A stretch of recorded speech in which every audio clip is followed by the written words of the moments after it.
Vamos primero con el Código Penal y ahora hablamos de los posibles indultos. Hay confusión entre el delito de sedición y el de rebelión, tal y como están redactados en nuestra legislación. ¿Puede haber creado problemas en Europa para que entiendan lo que ha sido el proceso separatista y las condenas y la negativa a la extradición de Puigdemont, por ejemplo? ¿Deberíamos reformar el Código Penal? Mire, las reformas del Código Penal, sea para agravar penas o sea para destipificar los determinados delitos o para atenuar las penas, requieren un consenso, requieren realmente que exista pues una necesidad legal de hacerlo.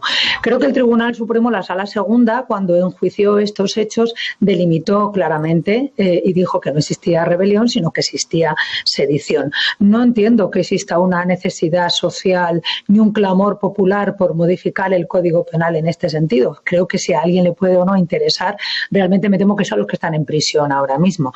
Por otra parte, si lo que se pretende es modificar este tipo penal para rebajar la pena, tendremos que ver que entrarán en juego otras normas para sobre el cómputo de la pena y la aplicación de la pena o del delito castigado con pena más grave, y a lo mejor resulta que, como también están condenados por un delito de malversación de caudales públicos, pues no les sale muy bien la jugada.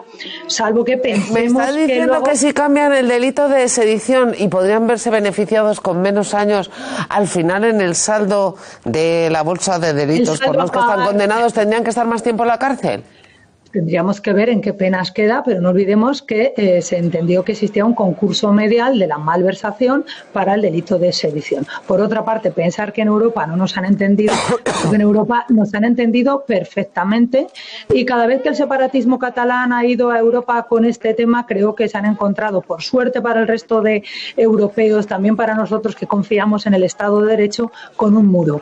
Porque, bueno, creo que en Europa tienen muy claro lo que es el Estado de Derecho, y que esto de decir me quiero independizar de un Estado de Derecho, pues hombre, en Occidente, en la Europa occidental que nosotros conocemos en esta Unión Europea, pues como que no está muy bien visto. O sea que esto que nos estamos inventando ahora, o que ahora parece que existe una necesidad esencial de cambiar el delito de rebelión y de sedición, pero oiga, ¿cuántos rebeldes y sediciosos hemos tenido desde que se promulgó el Código Penal? ¿Cuántos rebeldes y sediciosos hemos tenido desde que vivimos en democracia desde el año 1978? Yo creo que no es momento de inventar problemas legales que no tenemos otros.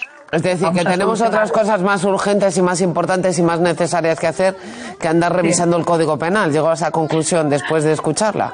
Bueno, es que yo creo que un Código Penal no debe revisarse nunca a la medida de quien tenemos en prisión. Y aquí cualquiera pudiera pensar, sin ser muy suspicaz, que a lo mejor se quiere modificar el Código Penal para rebajar las penas y por una vía indirecta que a lo mejor queda menos estéticamente menos mal que el indulto, conseguir una rebaja. Ahora estamos viendo, ¿no?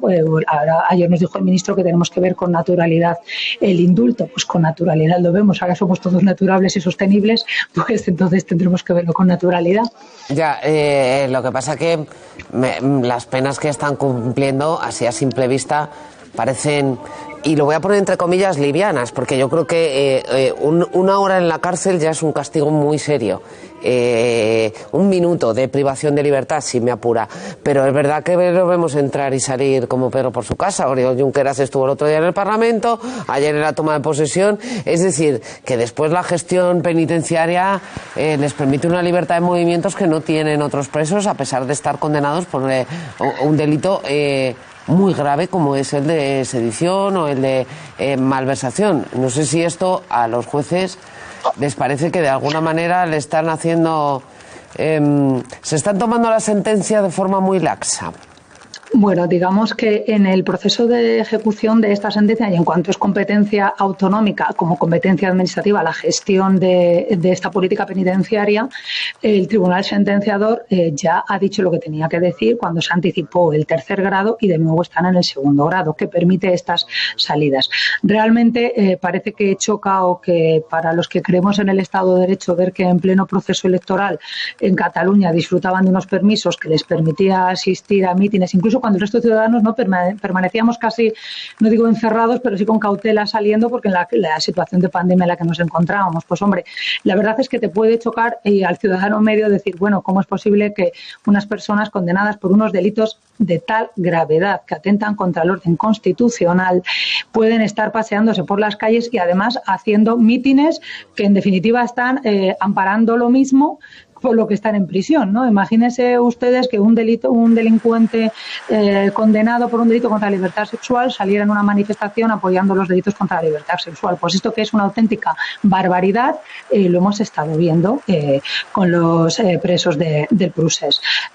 Bueno, afortunadamente las resoluciones dictadas por la Administración Penitenciaria, como eran recurribles, se han recurrido y se ha puesto pie en pared por quien correspondía hacerlo y con una resolución ajustada a derecho, porque no debemos olvidar nunca, y esto a veces parece que se olvida, que toda la actuación de las administraciones públicas están sujetas al control judicial. También la patada en la puerta de la que hablaban antes para coger a los defraudadores fiscales. Ahora viene lo del indulto. El ministro de Justicia abre la puerta, parece que es que se le ocurrió en ese momento, pero seguro que no se le ocurrió en ese momento. Abre la puerta y ahora llega la señora Adriana Lastra, que acabamos de oírla, y dice que no, que esto habrá que estudiarlo, que ya veremos, que si lo piden. Lo primero que tenemos a la vuelta de la esquina, probablemente esta semana, el informe del Supremo, que es preceptivo, pero no es vinculante. O sea, el gobierno le pregunta, ¿puedo conceder indultos a estos señores? Y imaginemos que dice, sí, adelante. Eso no significa que el gobierno abra necesariamente la puerta a la cárcel. O dice, no, de ninguna manera. Eso no significa que el Supremo diga no y el gobierno no la abra y que salgan, ¿no? Efectivamente, el Tribunal Supremo tiene que emitir un informe que es un informe preceptivo, pero como bien ha dicho usted, es no vinculante. Cosa diferente es que tradicionalmente el informe que se hace por el Tribunal Sentenciador, si no es vinculante, sí que digamos es orientativo, y que generalmente cuando se conceden los indultos es porque también ha existido ese informe favorable por parte del Tribunal Sentenciador. En este caso también la Fiscalía informó en contra, y por parte de la Abogacía del Estado se hizo un informe, si me permite, un poco light, porque decía que bueno, que se habían satisfecho las responsabilidades civiles, pero no entraba a valorar si procedía o no, o si estaba a favor o en contra de que se diera el indulto. En definitiva, el indulto es una decisión política y que se ajusta a criterios políticos, ¿no? A mí me parece, como juez, que bueno, pues es un resquicio del absolutismo, una intromisión, en definitiva, de la función judicial, y que parece que rompe un poco con la separación de poderes y el respeto a la independencia judicial, pero ciertamente está previsto en nuestra Constitución. Pero yo creo que su previsión es para casos excepcionales. Así debería aplicarse siempre, en casos excepcionales y cuando concurran, pues como dice la propia ley de indulto, que por cierto es de 1870. Mira, a lo mejor aquí sí que teníamos alguna prisa por haber modificado la ley desde el año 1870 hasta ahora. Y bueno, debe ajustarse a los principios de justicia, de equidad y que busque una utilidad pública.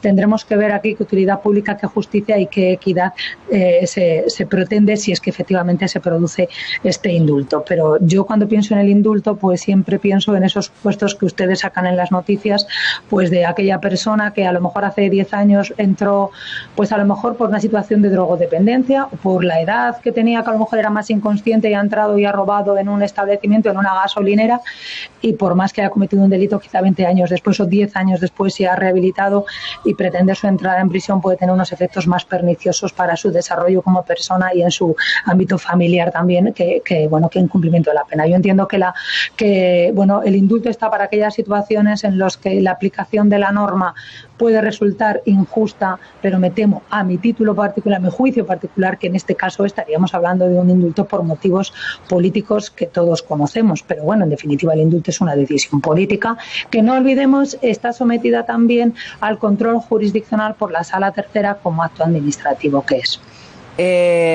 Una última pregunta. ¿El Tribunal Supremo puede entender en un momento dado que el indulto a 9 personas, el Tribunal Supremo, el Tribunal Constitucional, no lo sé, que el indulto a 9 personas, condenadas todas en el mismo proceso, ¿se puede entender como una amnistía encubierta?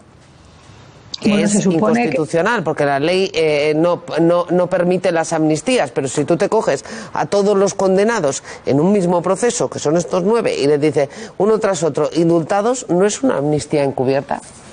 Bueno, efectivamente nuestra Constitución prevé el derecho de gracia, pero dice que están prohibidas las amnistías generales. Bueno, tendremos que ver, se supone que el Ministerio de Justicia hará un estudio individualizado de cada una de las 9 peticiones de indulto y que resolverá sobre cada una de las 9. No sé qué diría en este caso el Tribunal Supremo, y como tengo por costumbre respetar las resoluciones judiciales, no voy a anticipar lo que yo creo que debería pasar o que pudiera pasar.